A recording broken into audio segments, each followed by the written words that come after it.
Hi guys, welcome back. It's Simply Amanda. I thought today I would share with you some of my, I won't say at least my top 3 heat-loving, drought, almost resistant flowers that I grow this time of year during the summer. I've lived here for over 30 years. It's been trial and error, but we've been going through a heat wave, which is our indexes have been going up to 105 to 108. So I understand when you want flowers in this kind of heat, there's only certain ones you can have. And like I said, over 30 years, now I'm not a horticulturist. I'm not that type of specialist, but I am someone who's lived on this homestead for over 30 years, and I've learned what works in my heat and not. And you can tell right now, it's like really hot out here, and it's only 10:30. So I'm gonna flip this around. I'm gonna show you some of my top loving heat.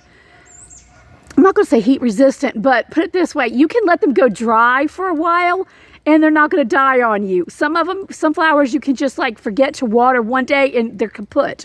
Okay, and by the way, most of these are annuals, because I found out annuals work better in my area than perennials do. So let me go ahead and get around and show you some of my favorites. Maybe something here will help you if you're in a really hot climate. Thing I'm going to do is take you guys out here to my picnic table. You're like, wow, those are just petunias. Well, these aren't one of the flowers I'm going to talk about. Y'all, I have an extremely very old picnic table my husband made me. It needs to be burned. I don't want to, because I love it. I don't want to burn it. But what I do want to show you is one of my #1 top heat-loving flowers is this right here, guys. You see that? It's called Purslane.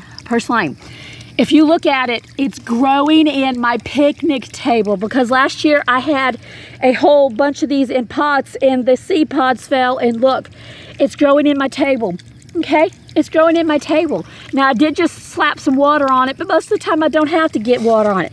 This is what's been watering it. Whatever goes over has been watering it. So guys, if you like flowers that you barely have to water, you know, you have to water them, but you know, if you forget, it's okay.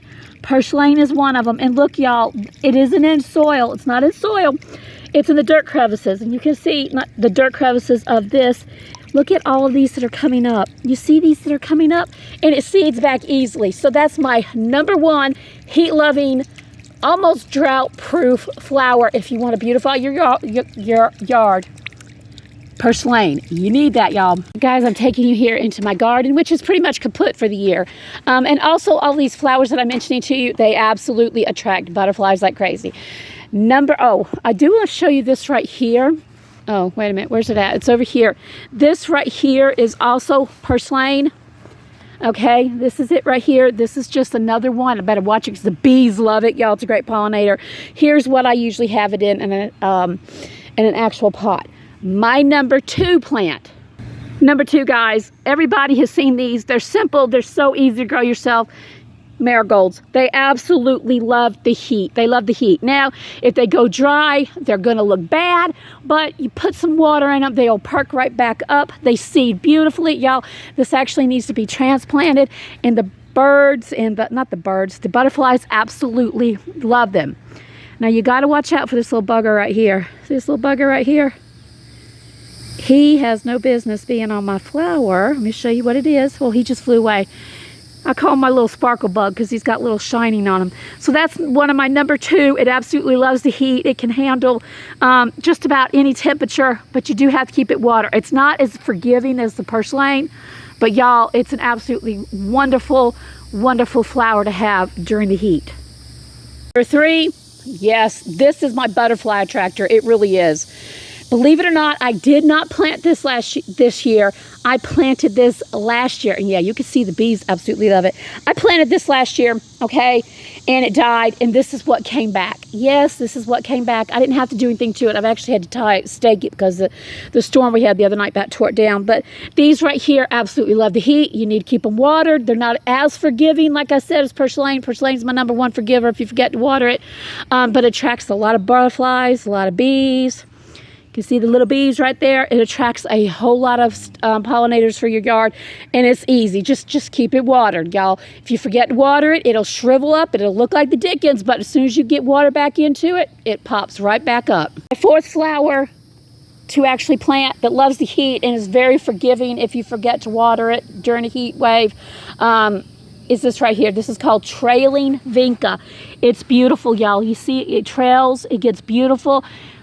This is one of those things as well. Honestly, you could forget to water it and the soil will get super dry, but it won't look bad. It won't look bad. If you forget it, if you can't get out there, it's going to be okay. Just get out there and water it, and you're going to have beautiful blooms all year. And all these flowers, I'm telling you as well, they have blooms pretty much consistently all year.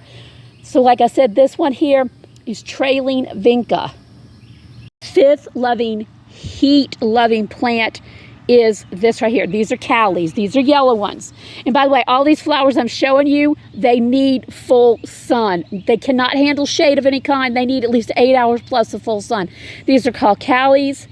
As long as you keep them extremely watered, they do beautifully. The only time this really doesn't look all that good, it'll be green. If you get a storm and the rain and stuff will beat the flowers down, it won't look all that good, but they will come back out. But as you can see right here, we ain't had much rain and it's beautiful. Loves the full sun. It's this one, I would say, out of all the ones that I have, you need to keep it well watered. Try not to let it go dry. It can handle it, but I have found the blooms keep up if it stays fully in the sun and you get plenty of water. And here is another Cali right here. This is actually a red one, and then my yellow one. And as you can see here, I have marigolds everywhere. Yeah. The next two ones I'm going to show you are actually bushes. They love the full sun. They flower, which you can see right here. These are called Crepe myrtles. They come in a variety of colors. As long as they are well established, they will do beautifully. They can handle the heat as well. Actually, they love the heat. And I'm not sure you can tell, but I think I just chased them all away. There were bees all over this right here, and it loves the heat, and it attracts butterflies and bees. It loves that type of stuff. And as you can see, we've actually got a very tall tree, and because these seed pods, you can see these seed pods right here, they drop so easily. We've actually got crepe myrtles growing in places we did not plant them, which is fine with me. Hubby goes, we need to cut them down. I'm like, no, you can't cut them down because they are too beautiful, and we want to leave them for the birds and the bees and the butterflies for their type of food. So that's like a shrub you can plant in your yard that it seeds beautifully, and it comes back, and it loves heat and humidity. Guys, this is two other things I want to show you. Y'all, this is a butterfly bush. This is a 2-year-old butterfly bush. Oh my word, I gotta show it to you. And yes, it seriously attracts butterflies. Where'd you go? Where'd you go, baby? Bees and butterfly love it. I have found though that it loves to be watered. It needs to be watered. Keep it well watered while establishing, but it can handle heat temperatures up to 108, at least it has here, as long as it's been well watered. And you can see I have two right here. And y'all, my number one, heat loving, thriving, it doesn't need any water. I'm serious, y'all, it barely needs any water, is this one right here. This is passion flower. Yes, passion flower. You have seen me talk about this all year. Y'all, this is what my greenhouse looks like right now. And I'm going to show you. Y'all, it's all coming from inside. It has had absolutely no water whatsoever. It has got bees all over it. It's producing flowers. It's producing fruit, which is edible. Y'all, the one thing about this, I'm going to tell you, the one thing about it is extremely evasive. But the bees and the butterflies absolutely love it. My husband, like, what is wrong with you? Why are you letting this out here? I'm looking back and I'm thinking, it's absolutely gorgeous, y'all. It's absolutely gorgeous. Now, this is wild around my area. I have no idea. I know you can buy them in seed catalogs, and they're quite a bit. They really are. But yeah, this is my number one flower. If you want to grow something, it's like a morning glory. It just climbs on everything. But see, look, y'all, it's growing right here, and it's fixing to wrap itself around here. No. We're going to pull this because I don't want it tearing up my butterfly bush. So, yep, definitely saying this is my number one flower to grow in the heat, y'all. No water whatsoever. I'm serious, y'all. No water whatsoever. I don't know how it's living. It's got a good root system. One more shrub. I almost forgot about this one, but it's actually one of my favorite ones. This is called Lantana. And something about, you have Lantana that grows upward, and you have the spreading kind. This right here with the pink and the yellow flowers, it grows upward. Y'all, during the fall, as long as there's blooms on it, it is absolutely amazing. The less water you put on it, the better. It got to have water, but it's very forgiving if it doesn't, and it turns into bushes. Like, I'm trying to back up to let you see. The butterflies love it. And in my area, by the way, this is considered an annual. In my area, it's a perennial because we don't get sub-freezing temperatures in the winter, so it comes back every year.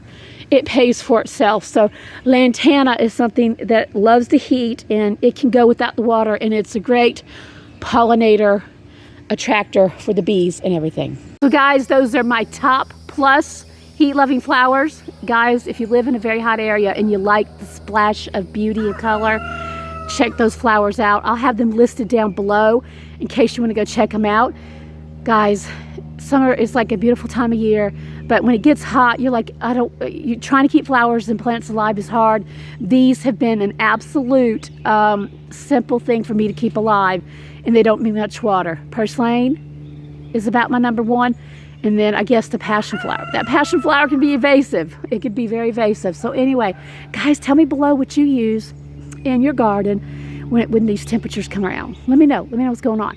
So anyway, I'm getting out of this heat because it is like oppressively hot. I need some drink. You guys have an amazing day. Thank you so much for stopping by. God bless.